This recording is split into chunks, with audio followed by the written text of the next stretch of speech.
2024 లేదా 25లో డిగ్రీ లేదా బీటెక్ చదివారా? సాఫ్ట్వేర్ జాబ్ కోసం ఎదురు చూస్తున్నారా? అయితే కోడ్ జ్ఞాన్ 100 డేస్ కోర్సులో చేరండి, జాబ్ సాధించండి. Welcome to Suman TV. నేను మీ సుమన్ టీవీ నాగ్.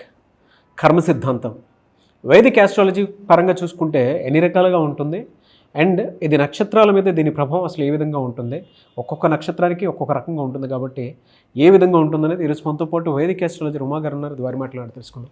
నమస్కారం ఉమా గారు. నమస్తే నాగరాజు గారు. కర్మ సిద్ధాంతం అనేది జనరల్గా అసలు ఎన్ని రకాలుగా ఉంటుంది, దాని ఎఫెక్ట్ అనేది ఒక్కొక్క నక్షత్రాల వారీగా కనుక మనం చూసుకుంటే ఏ విధంగా ఉంటుందండి?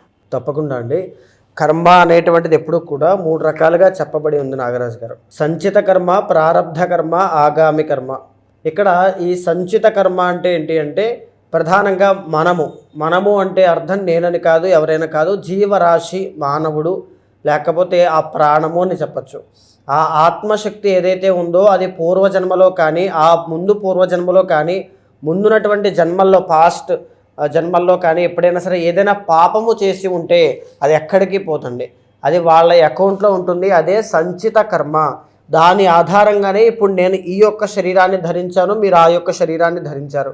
మనకు వచ్చేటువంటి కష్టములు కానీ, ఆర్థిక సమస్యలు కానీ, ఆరోగ్య సమస్యలు కానీ, ఎనీథింగ్ అన్నీ కూడా సంచిత కర్మ వల్ల వచ్చేటువంటి రిఫ్లెక్షన్ అండి.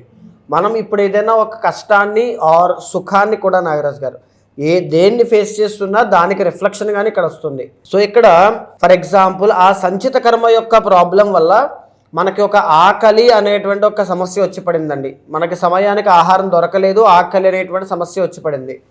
సో ఇప్పుడు మీ ముందు 3-4 ఫ్యాక్టర్స్ ఉన్నాయి. నెంబర్ 1 ఏంటి అంటే ఎవరినైనా కొట్టి లాక్కుని తినచ్చు, యాచించి తీసుకోవచ్చు, ఎవరి దగ్గర తీసుకోవచ్చు. 3వది దొంగతనం చేయొచ్చు, లేదా కష్టపడి సంపాదించుకుని తినచ్చు. సో ఇప్పుడు మీరు ఏ కర్మ చేస్తారు అనేటువంటిది మీ విజ్ఞతకి, మీ బుద్ధి మీద ఆధారపడి ఉంటుంది, మీరు పెరిగినటువంటి జీవన విధానం మీద ఆధారపడి ఉంటుంది. అప్పుడు మీరు ఏదైతే డెసిజన్ తీసుకుంటారో అదే ప్రారబ్ధ కర్మ. ఆ తీసుకున్న నిర్ణయం బట్టి దానికి సంచిత కర్మకి రిజల్ట్గా వచ్చేటువంటిదే ఆగామి కర్మ. సో ఇక్కడ ఫర్ ఎగ్జాంపుల్ చాలామంది నాగరాజు గారు నా జీవితంలో దైవాన్ని మించి లేకపోతే నేను అనుకున్నది సాధించాలి అంటే నేను కష్టపడతానండి, నాకు నా మీద నమ్మకం ఉంది అంటూ ఉంటారు. చూస్తారండి, ఇదంతా కూడా ప్రారబ్ధ కర్మ. ఎన్ని కష్టాలు వచ్చినా, ఆ మనిషి ఎన్ని ఆకలి అనేటువంటిది, బాధ అనేటువంటిది వచ్చినా ధర్మాన్ని తప్పకుండా అక్కడే నిలబడి ఉన్నట్లయితే ఆ ప్రారబ్ధ కర్మనే పెరిగి పెరిగి పెరిగి పెరిగి ఖచ్చితంగా ఆగామి కర్మలో వీళ్ళని కాపాడుతుంది. ధర్మో రక్షతి రక్షిత అంటాం అందుకే. సో ఇక్కడ మన ఈ కర్మ అనేటువంటి దోషం ఉండడం వల్ల చిన్నపిల్లలు చాలామంది చూస్తే కళ్ళు లేకుండా, లేకపోతే మాటలు సరిగ్గా లేకుండా అంగవైకల్యంతో జన్మించడం ఇలాంటివి ఉంటాయి. కొంతమందికి యాక్సిడెంట్స్ అనేటువంటివి, కొన్ని రిలేషన్స్ అర్ధాంతరంగా ఆగిపోతాయి, దూరం అయిపోతాయి. కొంతమంది మ్యారిటల్ లైఫ్లో ఒక సర్టెన్ పీరియడ్ ఆఫ్ టైం వరకు కలిసి ఉంటారు, తర్వాత షార్ట్ పీరియడ్ ఆఫ్ టైంలో టక్కని విడిపోతారు సడన్గా. సో తర్వాత మరణము, ఎవ్రీథింగ్ అన్నీ కూడా ఇంటర్లింక్డ్ నాగరాజు గారు. అది ఏది జరుగుతోందన్నా రుణానుబంధ రూపేణ పశుపతే సుతాలయ, ఏదైనా సరే ఈ కర్మ అనేటువంటిది ఉండడం వల్లే బేస్ పాయింట్. ఇక మన జ్యోతిష చక్రానికి కూడా కర్మనే బేస్ పాయింట్ అండి. కర్మ ఎంతవరకు ఉంటే, ఏలినాటి శని కర్మదోషం అండి, శని కర్మకారకుడు, అష్టమ శని కర్మదోషం, ఏదైనా సరే. సో ఇక్కడ నాగరాజు గారు ఒక్కొక్క రాశికి ఒక్కొక్క నక్షత్రాన్ని రీత్యా వారికి ఎలాంటి కర్మ ద్వారా ఎలాంటి కష్టాలు సంభవించబోతున్నాయి, వాళ్ళు ఎలాంటి జాగ్రత్తలు తీసుకోవాలి, ఆ కర్మకి ప్రాయశ్చిత్తం చేసుకోవాలంటే ఏ దేవత ఆరాధన చేయడం వల్ల, ఏ దేవత మంత్ర అనుష్ఠానం చేయడం వల్ల వాళ్ళకి ఆలోచనలు పుట్టకుండా ఉంటాయి, ఎలాంటి దాన ధర్మాలు చేయాలి, ఎలాంటి వాళ్లకు చేయాలి, ఇవన్నీ కూడా సంక్షిప్తంగా మనం మాట్లాడుకునేటువంటిది అండి ఇప్పుడంతా కూడా. సో ఇక్కడ నాగరాజు గారు సంచిత, ప్రారబ్ధ, ఆగామి కర్మ అనేటువంటిది ప్రతి మానవుడికి, ప్రతి జీవరాశికి అండి, మీకు నాకే కాదు, ప్రతి జీవరాశి, మనకు కంటి కనిపించే కుక్క కానీ, ఎలుక కానీ అన్నిటికీ కూడా ఉంటాయి. ఏ కారణం లేకుండా అది ఆ జన్మ ఎత్తలేదు. సో ఈ కర్మానుభవము అనేటువంటిది ఖచ్చితంగా ఎవరైనా అనుభవించి తీరాల్సిందే. సో ఇక్కడ రాశి పరంగా మనం తీసుకుంటే నాగరాజు గారు ఒక్కొక్క రాశికి కూడా ఒక్కొక్క గుణగణాలు ఉంటాయి, ఒక్కొక్క అధిపతి చెప్పబడ్డారు, ఒక్కొక్క నక్షత్రానికి 4 పాదాలు ఉంటాయి, ఎవ్రీథింగ్ అన్నీ కూడా ఉంటాయి. ఈ నక్షత్రం వాళ్ళకి ఎలా ఉండబోతోంది అని ఎలా చెప్పడం జరుగుతుంది అంటే ఫర్ ఎగ్జాంపుల్ అశ్విని నక్షత్రం తీసుకోండి. అక్కడ వాళ్ళకి మొన్న జరిగినటువంటి మార్చి 30వ తారీఖు నుంచి శని అనేటువంటి ప్లానెట్ ఏలినాడు శని ఇవ్వడం జరుగుతోంది. అంటే కర్మకారకుడు అటాక్ ఎక్కడ జరిగింది అంటే 12వ స్థానం మీద జరిగింది. 12వ స్థానం అంటే వ్యయస్థానం, డబ్బులు బాగా ఖర్చు అవ్వడం, కష్టం ఖర్చు అవ్వడం, ఎనర్జీ బాగా ఖర్చు అవ్వడం కానీ రిజల్ట్స్ లేకపోవడం. సో ఇక్కడ వీళ్ళ కర్మ అనేటువంటిది ఎలా పనిచేస్తుంది అంటే వాళ్ళకు వచ్చే డబ్బులన్నీ కూడా వెళ్ళిపోవడం, నిలబడకపోవడం. చాలామంది డబ్బులు నిలబడట్లేదు అని ఫేస్ చేస్తూ ఉంటారు. దానికి కారణం ఏంటి అంటే ఈ కర్మదోషం అండి. రెండవది, నేను కష్టపడుతున్నాను, ఉద్యోగం ప్రయత్నం చేస్తున్నాను, వ్యాపారం కోసం ట్రై చేస్తున్నాను, కానీ ఏది నిలబడట్లేదు అనుకుంటారు, గ్రోత్ అవ్వట్లేదు అనుకుంటారు. దానికి కారణం కర్మదోషం. తర్వాత అవమానాలు పడడం, ఏ తప్పు లేకుండా మీరు అవమానపడుతున్నారన్నా, అప్పుల పాలైపోతున్నారన్నా, ఎవ్రీథింగ్ ఏ ప్రాబ్లం ఉన్నా సరే దానికి కారణం కర్మదోషము అనేటువంటిది ఉంటుందండి. ఫర్ ఎగ్జాంపుల్ అష్టమ శని అనుకోండి, వాహన ప్రమాదాలు. మనం బాగానే వెళ్తుంటాం, సడన్గా ఒక ప్రమాదం జరుగుతుంది అనుకోకుండా. అది మనకి ఏ కారణం లేకుండా అది ఎందుకు వచ్చి మనల్ని ఇబ్బంది పెట్టాలండి? కర్మదోషం ఆ సమయంలో మనం అనుభవించేటువంటి యోగం ఉంటే అది ఖచ్చితంగా జరుగుతుంది. వాటి నుంచి బయటపడి రక్షింపబడడం ఎలాగా అంటే దైవానుగ్రహము, జాగ్రత్త. ఈ రెండూ చాలా ఇంపార్టెంట్ అండి. ఆ జాగ్రత్త మనం చెప్పేటువంటి మాటలు బట్టి తెలుస్తుంది, దైవానుగ్రహం వాళ్ళు చేసేటువంటి క్రియలు బట్టి, దాన ధర్మాలు, పుణ్య కార్యక్రమాలు, సహాయ సహకారాలు, వాటి బట్టి వాళ్ళ యొక్క దైవానుగ్రహం కానీ ఇవన్నీ కూడా కలుగుతాయి. మీరు చెప్పిన దాని ప్రకారము ఈ 3 కర్మ సిద్ధాంతాలు కనుక మనం చూసుకుంటే అశ్విని నక్షత్రం వరకు ఎస్పెషల్లీ విమెన్కి ప్రస్తుతం ఏ కర్మ సిద్ధాంతం ఎక్కువగా నడుస్తుందని చెప్పేసి అనుకోవచ్చు అంటారు. అట్ ద సేమ్ టైం వీళ్ళకి అంటే ఆగస్టు సెప్టెంబర్ నుంచి టిల్ డిసెంబర్ వరకు ఏ విధంగా ఉండేటువంటి అవకాశం ఉంది? తప్పకుండా అండి. అశ్విని నక్షత్రానికి మనం చూసుకుంటే ఈ కర్మ సిద్ధాంతాల్లో ఈ సంచిత కర్మ, ప్రారబ్ధ కర్మ అనేటువంటివి ఎవరికైనా ఈ 3 కర్మల్లోనే ఉంటాయండి. ప్రధానంగా ఈ అశ్విని నక్షత్రం వాళ్ళకి ఎలా ఉంటాయి అంటే ఆరోగ్యపరంగా వచ్చేటువంటి సమస్యలండి. ఏ విధంగా చెప్పుకోవచ్చు, నరములకు సంబంధించిన ఇబ్బందులు, ఈఎన్టీ ప్రాబ్లమ్స్ విషయంలో, బంధువుల దగ్గర నుంచి వ్యతిరేకత, తొందరగా వివాహం కాకపోవడం, తొందరగా సెటిల్ అవ్వకపోవడం. ఎందుకు చెప్తున్నానంటే ఇవన్నీ కూడా అశ్విని నక్షత్రం వాళ్ళు ఖచ్చితంగా ఫేస్ చేస్తారు కర్మ యొక్క దోషం వల్ల. 33 సంవత్సరాలు దాటినా సరే వివాహం కావడం లేదు అశ్విని నక్షత్రం వాళ్ళకంటే దానివల్లనేనండి. ఒక ఆలోచన మీద కానీ, ఒక ఉద్యోగంలో కానీ, ఒక వ్యాపారంలో కానీ స్థిరంగా లేకపోవడం, నుంచోలేకపోవడం, లేకపోతే ఊరికనే ఆ యొక్క నిర్ణయాలన్నీ కూడా మారిపోతూ ఉండడం. ఒక దాని మీద వాళ్ళు ఉండరండి, ఒక విద్య మీద ఉండరు, ఒక దాంట్లో ఉండరు. వ్యాపారంలో కూడా ఒడిదుడుకులు చాలా ఎక్కువ అవుతుంటాయి. తర్వాత మానసికమైన ఒత్తిడి, ఆ కోపము కానీ, ఎందుకంటే కుజకేతువుల యొక్క కంజంక్షన్ కాబట్టి అండి జనరల్లీ ఎలా ఉంటారంటే కాసేపు విపరీతమైన దైవభక్తులుగా ఉంటారు, కాసేపు ఏంటంటే దేవుడిని నమ్మను అనేటువంటి ఫీలింగ్లోకి వెళ్ళిపోతారు. ఇదంతా ఎందుకు జరుగుతుందంటే కేతు వల్ల జరుగుతుందండి. తర్వాత మ్యారిటల్ లైఫ్ అండి, ఎస్పెషల్లీ మ్యారిటల్ లైఫ్లో వచ్చేటువంటి ప్రాబ్లమ్స్ అన్నిటికీ కూడా ఈ కర్మదోషం అనేటువంటిది ప్రాబ్లం అవుతుంది. ఇష్టపడి పెళ్లి చేసుకున్నప్పటికీ కూడా, లవ్ మ్యారేజ్ చేసుకున్నప్పటికీ కూడా ఈ ప్రాబ్లం వాళ్ళకి తలెత్తుతూ ఉంటుంది. జీవితాంతము కూడా ఏదో తెలియనటువంటి ఒక అశాంతి అంటే మిస్అండర్స్టాండింగ్స్ కానీ, మిస్కమ్యూనికేషన్ కానీ ఖచ్చితంగా వెంటాడుతూ వస్తుందని చెప్పచ్చు. ఇంకా బాగా చెప్పాలంటే నాగరాజు గారు, వాహన ప్రమాదాలు, అప్పులు, ఈ 2 అండి. బికాజ్ ఎందుకు అంటే ద ఒరిజినల్ 8th లార్డ్ వీళ్ళకి కుజుడు.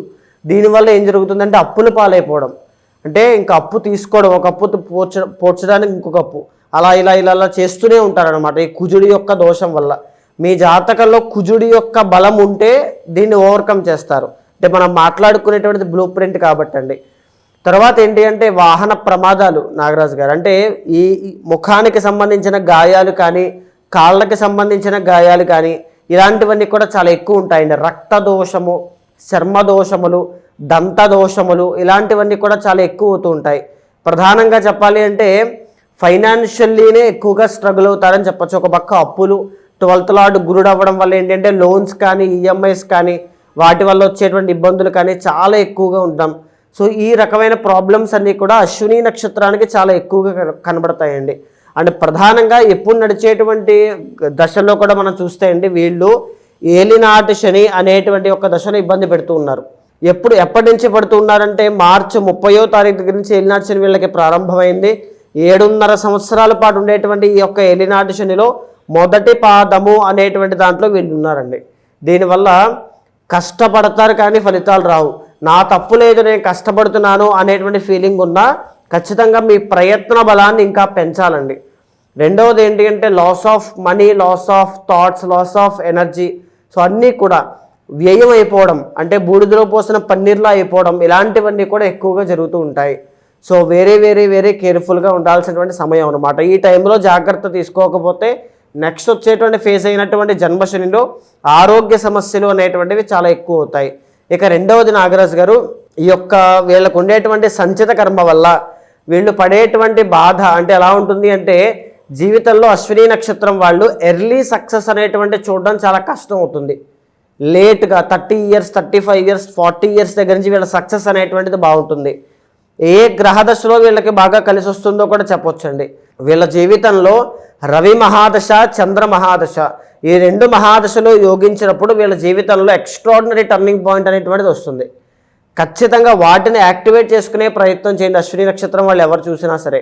అని మీరు ఎంత హార్డ్ వర్కింగో ఎంత కష్టపడతారో ఆ యొక్క బలము అనేటువంటి ఏ స్థాయిలో ఉంటాయో దానికి తగినటువంటి పనులను ఎంచుకోవడం చాలా మంచిది.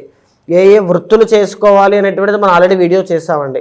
సో ఆయా వృత్తుల్లో మీరు సరైన డైరెక్షన్లోకి వెళ్ళినప్పుడే మీరు బాగా సెట్ అవుతారు. అశ్విని నక్షత్రంలో జన్మించి మీకు ఉద్యోగం సెట్ అవ్వట్లేదు, కెరీర్లో పర్మనెంట్ సెటిల్మెంట్ లేదు అంటే మీరు రాంగ్ డైరెక్షన్లో ఉన్నారని అర్థం, లేదా మీ ఫోకస్ సరిగ్గా లేదని అర్థం. ఎందుకు అంటే మీకు లగ్నాధిపతి కేతువు, నక్షత్రాధిపతి కేతువు. సో దీనివల్లనే ఈ సంచిత కర్మ అనేటువంటిది మిమ్మల్ని ఈ విధంగా ఇబ్బంది పెడుతూ ఉంటుంది. దీని నుంచి బయటికి రావాలంటే ఒకే ఒక్క మార్గం ఏంటి అంటే గణపతి యొక్క ఆరాధన. ఏ అశ్విని నక్షత్రం వాళ్ళైతే ఎక్కువగా గణపతి సాధన కానీ గణపతి యొక్క అనుష్ఠానం కానీ గణపతి యొక్క పూజలు కానీ ఏదైతే ఎక్కువ చేస్తూ ఉంటారో ఖచ్చితంగా వాళ్ళ లైఫ్లో కావాలనుకున్న ప్రతిదీ కూడా కార్యసిద్ధి అనేటువంటిది కలుగుతుందండి. వీళ్ళకి ముఖ్యంగా చెప్పాలి, వీళ్ళకి కన్యారాశి వాళ్ళకి ఆ యోగం ఉంటుంది, తొందరగా గణపతి సిద్ధి పొందేటువంటి యోగం అనమాట. అంటే చాలామంది అంటే మీరు చెప్పిన దాని ప్రకారం కనుక మనం చూసుకుంటే అండి వాళ్ళకు ఉండేటువంటి కర్మ సిద్ధాంతం ప్రకారం కొంత క్రతువులు చేసుకుని ఉన్నా సరే డైరెక్షన్స్ మారుద్దాం అనుకుంటారు జరిగేటువంటి నెగిటివ్కి. ఎవరైనా సరే త్రూ వేదిక్ ఆస్ట్రాలజీ అపాయింట్మెంట్ తీసుకొని వాళ్ళ పర్సనల్ చాట్ తీసుకొని సో ఎంతో కొంత రెమెడీ కోసం ప్రయత్నం చేద్దాం అనుకున్నటువంటి వాళ్ళు ఉంటారు. కాబట్టి వాళ్ళు మిమ్మల్ని ఎలా అప్రోచ్ అవ్వాలి? తప్పకుండా అండి. అలాంటి వాళ్ళు ఎవరైనా సరే మీకు కింద కనిపించే నెంబర్కి కాల్ చేస్తే మా వాళ్ళు మీకు పూర్తి వివరాలు అందిస్తారు. కానీ ఒక్క మాట నేను చెప్పేటువంటి విషయం ఏంటి అంటే ఇది ఆ నక్షత్రము ఈ నక్షత్రం అనేటువంటిది ఏదీ లేకుండా సరైనటువంటి డైరెక్షన్లో లేకుండా వాళ్ళ స్కిల్ని పొటెన్షియల్ని చంపుకుంటూ ఆత్మసాక్షిని చంపుకుంటూ సంతృప్తిగా లేక అక్కడే జీవించేటువంటి వాళ్ళు కొన్ని వేల మంది ఉన్నారు. అది నిరుద్యోగంతో కానీ వ్యాపారంలో కానీ మ్యారిటల్ లైఫ్లో తొందరపాటు నిర్ణయం తీసుకోవడం కానీ సరైన భాగస్వామిని ఎంచుకోకపోవడం కానీ కలిసి ఉండాలా విడిపోవాలా ఎన్నో రకాల కన్ఫ్యూజన్స్తో చాలామంది ఉంటారండి. ఒక గైడ్గా కావాలన్నా లేకపోతే ఒక బ్రదర్లా ఎవరికైనా హెల్ప్ చేయాలన్నా ఖచ్చితంగా మీ వెనకాల నేను ఉంటాను. ఎందుకంటే నా దగ్గరికి వచ్చేటువంటి వాళ్ళు చాలామందిలో ఎంత పొటెన్షియల్ ఉన్నా సంపాదించే కెపాసిటీ ఉన్నా వాళ్ళకి ఆ టాలెంట్ ఉన్నా వాళ్ళ సరైన దారిలో లేకపోవడం వల్లనే వాళ్ళకి అసంతృప్తి అనేటువంటిది కలుగుతుందండి. దాంట్లో పడే యాంగ్జైటీ డిప్రెషన్లో ఉన్న వాళ్ళు కూడా చాలామంది ఉన్నారండి. సో అలాంటి వాళ్ళు ఎవరైనా సరే మీ వెనకాల నేను ఉంటాను. మీ జాతకం తీసుకుంటండి, మీ గోచారాన్ని పర్సనల్ చార్ట్ని సమన్వయం చేస్తూ ఏదైనా దోషం ఉంటే స్పిరిచువల్గా శాంతి పరిహారములు కూడా ఆచరింపచేసి భగవత్ అనుగ్రహం కలిగేలా చేస్తాను. డెఫినెట్గా అండి. థ్యాంక్ యూ అండి. థ్యాంక్ యూ సో మచ్ అమ్మా గారు. నమస్తే అండి. చూసారు కదా వీడియో. ఈ వీడియోపై మీ అభిప్రాయాన్ని కమెంట్ బాక్స్లో పోస్ట్ చేయండి. ముఖ్యంగా మీరు కనుక త్రూ వేదిక్ ఆస్ట్రాలజీ మీ జాతకం ప్రకారం ఒక మంచి రెమెడీ లేదు ముందు జాగ్రత్తలు తీసుకోవాలి అనుకున్నటువంటి వాళ్ళు ఎవరున్నా సరే అది కెరీర్ పరంగా కానివ్వండి వ్యాపార పరంగా కానివ్వండి పర్సనల్ రిలేషన్షిప్కి సంబంధించినటువంటి ఇష్యూస్ ఉన్నా సరే దేనికైనా సరే ఒక రెమెడీ కావాలి అనుకున్నటువంటి వాళ్ళు స్క్రీన్ మీద ఉమా గారి కాంటాక్ట్ నెంబర్ కనిపిస్తుంది. దాన్ని మీరు కాల్ ఆర్ మెసేజ్ వాట్సాప్ చేసి వెంటనే అపాయింట్మెంట్ బుక్ చేసుకోండి. ఈ వీడియో లైక్ చేయండి, షేర్ మాత్రం తప్పకుండా చేయండి. ఇలాంటి మరిన్ని వీడియోస్ కోసం మా ఛానల్ ఫాలో అవ్వండి. Thank you.